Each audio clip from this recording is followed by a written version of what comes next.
2025 has been one of the most disappointing years for LEGO Marvel, with very few creative set ideas, new minifigures, or just anything remotely interesting, other than the Spider-Man CMFs and Fantastic Four set. However, in today's video, I'm going to be going over the 2026 rumored list of sets and discussing how this LEGO Marvel problem seems to only be getting worse, but also how it could potentially get better. So what's up LEGO fans, it's a pretty negative feeling LEGO Man Cam here, and this video was spurred on by a video from Sakuga Builds that I recently watched, where they were discussing how back when we were younger, there seems to be so many great LEGO Marvel and DC sets, especially with great minifigures. However, nowadays there just doesn't seem to be that. I'm so tired of the same crap. Like, we don't care about us people who've been collecting for a while. They really don't, and they just think that we're suckers. So I want to discuss this idea in this video as to whether the older LEGO Marvel was actually better than what we're getting now. So first, let's quickly look at the LEGO Marvel sets that we saw this year, and I'm not going to be including the 4+ or 18+ sets for comparison's sake to the older years. We saw an Iron Man and Spider-Man mech,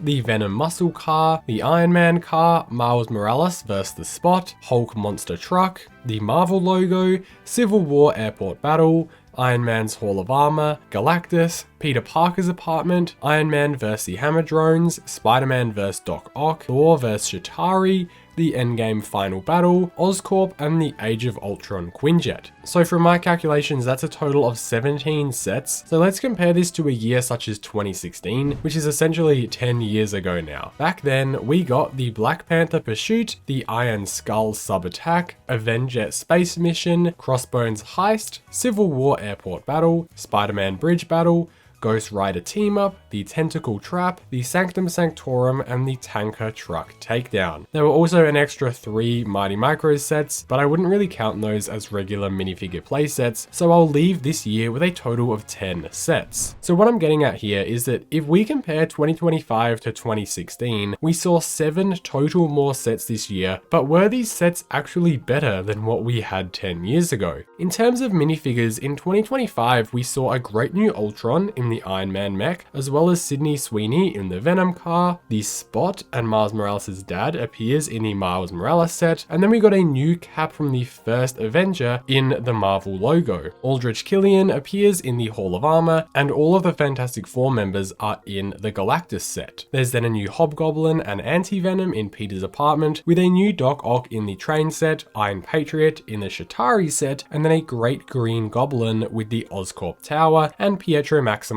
in the Quinjet. But let's compare this to 2016, which had sets like the Iron Skull Submarine with new variants of Cap, Iron Man, and Red Skull, the Avenjet giving us our first ever Thanos, as well as Captain Marvel and Hyperion with a Space Iron Man 2. The Bridge Battle had Scorpion, Kraven, and an amazing new Green Goblin with Spider-Girl and Scarlet Spider as well. The Ghost Rider set includes, well, Ghost Rider, and then a much better Hobgoblin than the new one in my opinion. There's then the Tentacle Trap, which includes our first ever Vulture and White Tiger with a new Doc Ock as well, and then the 3 figures in the Sanctum were brand new, and the Tanker Truck Takedown gave us our first MCU Spider-Man and a brand new Hawkeye. So from looking at both of these years, we can clearly see how despite having 70% more sets in 2025, the set quality and especially density of minifigure quality and uniqueness has significantly diminished. When I say set quality, what I mean is, just take a look at all 10 of those builds in the 2016 sets. There was a cool tentacle machine, the Bridge Battle, or even the Avenjet itself, compared to repetitive mechs, cars, another Hall of Armor, or just really bland baseplate-like builds in 2025. Almost every set in 2016 has multiple great new characters or exclusive variants. And I'm not talking about really small design changes and updates. I'm talking full-on spacesuits or underwater variants. So I think this gives you a good understanding of at least mine and hopefully a few other people's disappointment with LEGO Marvel at the moment. Which of course, I'm not trying to take away from the good sets like the new Quinjet or Train Battle, but almost all the other sets just feel pretty copy and paste, or at least like LEGO is just playing it extremely safe. Now, why is LEGO playing it safe?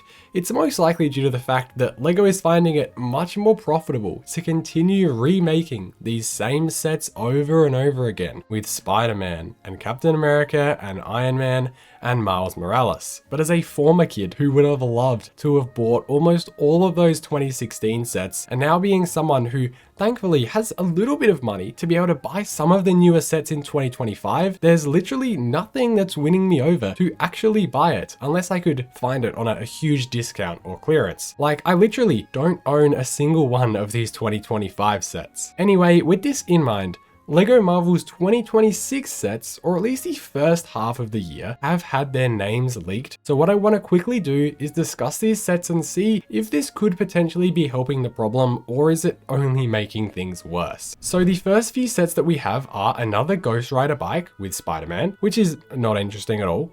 There's then a Venomized Wolverine with Spider-Man car, which sounds so boring to get another Spider-Man car. However, the Venomized Wolverine is at least something semi-new. There is then a Miles Morales mech, once again, supposedly including Spider-Man 2099, who just came in the amazing minifigure series, so I don't know why we need him again over so many other Spider-Man villains. And then we have the Spider-Man and Spider-Gwen Doc Ock mech battle, which also does not sound very exciting. For real, I don't get why we need to see another Spider-Gwen set when the CMF one is just so amazing. It's gonna blow out whatever LEGO is going to include in that set, completely blow it out of the water. There are then some more sets that actually just got leaked the other day, being another buildable Groot, yay, another Hulkbuster, double yay, and then a Spider-Man versus Sandman, which could actually be interesting if we get maybe another sort of new Spider-Man villain thrown in there. And then the best sounding set of this wave is a new Daily Bugle